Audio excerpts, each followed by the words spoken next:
بسم الله الرحمن الرحیم. یو ورور پوښتنه کړې ده، وایي د سود په پیسو تعلیم کول یا ډاکټر یا انجینر جوړېدل او بیا له همدې ډاکټرۍ یا انجینرۍ څخه هغه پیسې چې په لاس راوړل کیږي هغه څنګه دي؟ د دغه ورور د پوښتنې په جواب کې باید ووایم چې حرامې پیسې، هغه که د سود وي، که د غلا وي، که د غصب وي، د دې استعمالول حرام دي.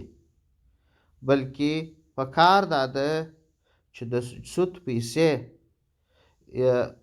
چاته په لاس ورسي، بیرته خپل مالک ته وسپاري. که مالک نه وي نو یو بل چا، یو مسکین ته دې ورکړي، خو هغه به په خبره نه چې دا حرامې پیسې دي. که چاته معلومه وه چې دا حرامې پیسې دي یا د سود دي، اخیستل یې ورته مطلق حرام دي. او دا استفاده که ډاکټر په جوړېږي، که انجینر په جوړېږي، هره استفاده ځینې کوي دا حرامه ده.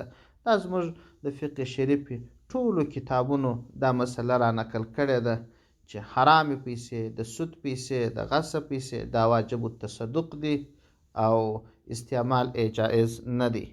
والسلام علیکم ورحمة الله وبرکاته.